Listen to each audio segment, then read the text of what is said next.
a sense of community when you're free. Rolling through the mountains, rolling through the valley, rolling through paradise with me. Hi, everyone. Welcome to the show. Now, one of the things I like about bands is that they come up with the most clever names, and it's so much fun. So you never know who you're going to meet or what it's going to be about. Now, that being said, this is from my guest's Facebook profile. He is a screamer at Dirty Audio Machine. Ladies and gentlemen, Marshall Korn, also known as Uncle Odin. Welcome to the show. Thank you so much for having me. I forgot to add that you're in Washington, right? I live in Washington currently. I'm right now. I'm in New Westminster, actually. But yeah. Okay. All right. Are you American or Canadian? I'm American. Yeah. Not that it matters. I'm just curious. Yeah. So tell me about the band. Yeah, Dirty Audio Machine. I joined, it was about 3 months ago now. And we're just kind of groove metal, old school, just kind of bringing the meat and potatoes back to metal. I think it's been missing from some of the newer stuff for a while. So yeah, I joined 3 months ago. It was kind of short notice. We had 2 weeks to get ready for a show, and I had to memorize 6 songs. So it was a wild ride, but it was really, really cool. Fun. So when did your musical career start? Oh man, I mean, I've been singing since I was a kid. You know, I was in choir all through high school, junior high, middle school, whatever you want to call it. And my first band was I believe we started in 2005. We were called Point Blank Range out of Seattle. We were around for about 3 years. Never anything big, but it was fun. And then I've been in a couple other little projects since then. But I actually hadn't been in anything since probably 2014. Yeah. So do you play an instrument as well as sing? I play guitar, but I prefer to just sing, especially on stage with metal. It's it's a lot easier if you're not stuck behind a mic stand with an instrument. So yeah. Yeah. Now I understand with doing metal. Now I understand why you said screamer. Yeah. I love that. It's so cool. So do you come from a musical background at all? I mean, I'm not like classically trained or anything. I took piano lessons when I was like 7 years old, and so I can play a few instruments, kind of sort of, but singing was always where my passion was and where I felt most comfortable. Like that's my instrument. That's the one I know how to use the best. That's nice. Yeah, I think it's great. I wish I could sing. I can't, unfortunately, but it would be. Do your parents, or if you have any siblings, are they singers? I have a half brother. He's 13 years younger than me. And he's a guitar virtuoso. Guy is excellent guitar. He actually started playing because I played when he was growing up, and he way surpassed me on that for sure. Yeah. Also, my cousin's an amazing bassist. So there's a few musicians in my family. Right. Now, in the past, or whenever you've been with whatever various bands, have you done any touring? Not really. I mean, we had a little mini tour with Dirty Audio Machine. It was just 2 shows, but we drove across the pass over to Cranbrook. Okay. But not a real tour. I haven't, no. Yeah, it was all local dive bars and things like that. So is that something you would like to see in your future? Oh, absolutely. Yeah. Do you also have a job, a day job, something that actually pays money? Because I know it's hard being a musician. Yeah, I've been a caregiver for the past almost 13 years. I'm kind of on extended vacation right now. Well, I'm just not working right now. I worked for 12 and a half years without ever taking a vacation, and I just was really burnt out. So I decided to take some time off, and that's why I've been spending a lot of time up here in Canada, and how I got hooked up with Steve and Dirty Audio. Oh yeah, I was going to ask, how many members are there in the band? Well, currently there's just me and Steve. Our drummer and bassist did not work out, so we're in the process of getting a new rhythm section here. We were actually supposed to interview a guy yesterday, or audition a guy yesterday, but the snow kind of put the kibosh on that one. Yeah, and I know a lot of times it's the nature of bands that players come and go, or they don't mesh together. Right. Right. Now, do you perform original music? We do. We do two covers live, but we have a full set of originals. We've got I want to say 6 or 7 written now. Most of those were written before I joined the band, but the two most recent, Steve and I have been putting together ourselves. Yeah. Right. Does Steve have a last name? Just curious. Steve Recardo. Yeah, Steve Recardo. Okay. I believe you've interviewed him before, actually. Yes, Yeah. I have. Yes, that's probably why I saw your name come up. Right. Yeah. Yeah. Steve is amazing musician, great guy. He's kind of the brains behind the band. He's, this has kind of had been his baby. He had the name, I guess, in his back pocket for a few years and was just waiting for the right time to do his own thing. Right. But yeah, can't say enough good about the guy. He does so much for this band, so much promoting. He does all our recordings. Yeah, he does tons of work. Yeah, very nice. So now you said that he does most of it. He's written songs previously to you joining, right? Right. Yeah. Are you also a writer? Yeah, I write lyrics. I have written songs in the past. Like I mess around on acoustic guitar and stuff like that. But as far as guitar goes, I can't play to the level of the stuff that we're trying to write in this band at all. But yeah, so Steve's in charge of the riffs. I come up with the vocal lines for the most part, and then we usually collaborate on the lyrics. Very nice. So what are the name of some of your songs? Oh geez, well our newest single is 100 Up, 100 Down, and that's off our just finished EP, King of Disappointment, which is another song as well, the title track. And then the third song on that is called Let the Black Clouds Roll. And then, yeah, our newest song that we just finished is called The Damage Done. Mm-hmm. Yeah. Are those on the musical genre like Spotify and those places? Yeah, they're all available on pretty much any streaming platform, Spotify, iTunes, even Napster, which I didn't know was still a thing. Yeah, I have Spotify, so I'll have to check it out. Yeah. Yeah. The whole EP's up there. Not that that's my style of music. No, I shouldn't say that's not my style of music, but I do like all forms of music. Sure. How can you not? Like from classical to rap to whatever, everything else. Absolutely. Although I grew up in the 60s, so that era is what I relate to the most. Say. Yeah, I mean that's my roots, classic rock. That's what I really got into when I was young, because my parents listened to it and they introduced me to a lot of good stuff, and yeah, that's what I grew up on for sure. Yeah. So now are you born in Seattle or in Bellingham?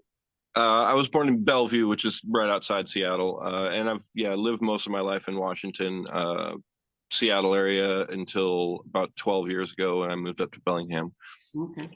Oh, I just want to talk about being a caregiver. Just thinking about that. That's Sure. a draining job, correct? Yeah, very much so. Yeah, it's not for everyone at all. The physical skills you need, anybody can learn, but the attitude and the just having to put so much, because it's a job where you often work 12-hour shifts and you can't really take breaks, right? Because you have to be with your clients at all times. So it's kind of one of those things that some of those things that we take for granted in other jobs, like lunch breaks and Yes. bathroom breaks and stuff like that, don't necessarily happen, and it's just it's very hard. Yeah. And I mean, I took care of my husband when he, before he passed. So I do understand that the emotional toll it takes, and you don't even know it until the situation is over.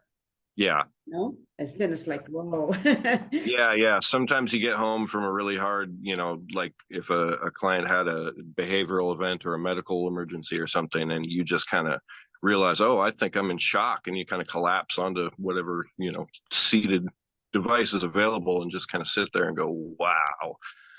And there's not a lot of places to go to upload that or download or whatever it is with somebody. Yeah. You go and get professional help with that. It's just most people can't handle hearing about it, right? Yeah. for sure. Yeah. You kind of stuck with it in your head until you're able to shake it off, if you can do that. So Yeah. now you're on a leave. Are you planning to go back to that type of work? I am. Yeah.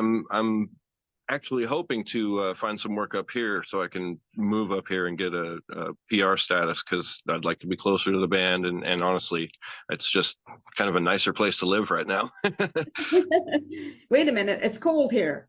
Well, yeah, it's cold in Bellingham too. Okay, then I'll let that go. No, I don't know if you're, can I ask if you're married or if you're in with somebody or? No, I'm single. Okay, so the way, you might get some groupies. It might be fun, right? It's metal. It can happen. Anything can happen, right? It'd be nice to see you, you guys do well. And I really hope that for you. I love talking to musicians. I love talking to the songs they come up with, and the lyrics and all of that stuff is so fantastic. Yeah. That's a reminder that I have an interview with you. Yep. I'm already doing it. Sorry about that. Well, that's fine. This is life. And Yep. Just so you know, I don't edit. What you see is what the audience is going to see. Great. Oh gosh, sorry about that. So now just another question I want to ask you is, how did you hook up with Steve? I believe he had posted an interview or a post on a Facebook group, the Fraser Valley local metal group that he had started, and I was just happened to be looking around for something to do, because I've been up here staying with my friend for a while, and I just needed to get back into music, and so I answered his ad, and we went from there. I think I auditioned about a week after I answered the ad, and then, like I said, we had a show 2 weeks after that. So that must have been exciting at the same time as the pressure, right? Oh yeah, it was a lot of fun. And yeah, there was some pressure for sure, but it was, it's something I've wanted to do again for so long. Like I said, I haven't been in a band since 2014, so maybe 2015. I can't remember exactly, but yeah, it's been a long time coming. And we've had some amazing shows since then. We got to open for the Dayglow Abortions in Cranbrook, which was incredible. It was a sold out show.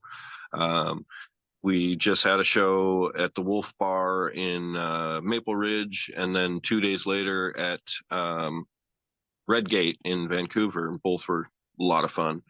And yeah, I'm gonna got one coming up here on the 14th. Yes. Yeah. I do not recall the name of that place, so shame on me. But we have posters up on our Facebook and our YouTube and all that stuff. Anytime you want to share something, if you post it on my Facebook page, I will share it. Okay. Thank you. Anytime I interview anybody, no matter who it is, if I see something that they posted, I always try to share it, because that's part of what I do. Not only is it the interview, but keep it going, and Absolutely. And as musicians, we appreciate that so much. Like, everybody who shares our stuff is just helping us get our, music out there. And that's what we want. Yeah. I think I'm going to have you and Steve back together. That'll be fun. Absolutely. That'd be great. Yeah. I think Steve's a lot better at interviewing than I am. He's done this more than me. The last time I gave an interview, I was 12 years old, and I chased down a news van on my bicycle. So well, you seem to be doing pretty good here. So I had really, I mean, for me, what makes a good interview is when I ask a question, the person is able to answer and just go on a little bit. Otherwise, if these short little answers is like, now what? Sure, yeah. A very short interview, and it's kind of disappointing on both ends, right? Yeah. So anyway, I wish you both all the best. And like I said, I will hook up with Steve and set up another date and have both of you on, and that would be really fun. Yeah. Yes, I love it. I love it when guests want to return. It's just such. Oh, absolutely. We love doing stuff like this. Yeah, it's good. It's it's a win-win for you and me. So there you go, right? Yeah. So just stay on camera while I say goodbye to everybody. So thank you for watching the show, everybody. You've been listening to Marshall Korn, also known as Uncle Odin. Oh, wait a minute, I forgot to ask, where did that come from? That nickname? Okay, so I was in a relationship for 12 years. My partner had a child. not mine, but so I was basically kind of a pseudo uncle. And when Zed was, their name is Zedicus, by the way. And their name, they about a year and a half, I don't know, very young, they had a name for me. They called me uncle, but all they could say was that was, they were, like I said, very young. And then one day they were doing the whole, who's that, mama, who's that, dada, who's that, point at me, and he goes, Odin. Clear as day. And I was like, did he just call me Uncle Odin? Well, I'm keeping that one. Yeah. So yeah, I had a niece when she was young. She used to call me Auntie because she couldn't say Aunt Nancy. Yeah. I think that's so fun. What little ones come up with is so clever, right? Oh, yeah, it's adorable. Yeah. Anyway, back to everybody. Thank you again for watching this show. I hope you like and share and subscribe would be really awesome. And like I said, I'm going to have Marshall and Steve on both together, and you'll be able to see that. So take care, everybody. Have a pleasant holiday, whatever it is. Happy Turkey, Merry Ho Ho, whatever it is you celebrate. And peace out, folks. A sense of community, Chilliwack's a place to be. A sense of community where you're free. Rolling through the mountains, rolling through the valley, rolling through paradise with me. It's multicultural, you're sure to see it all. Chilliwack's the place to be, you'll see. Come party in the park, go dancing after dark. Chilliwack's the place to be, you'll see.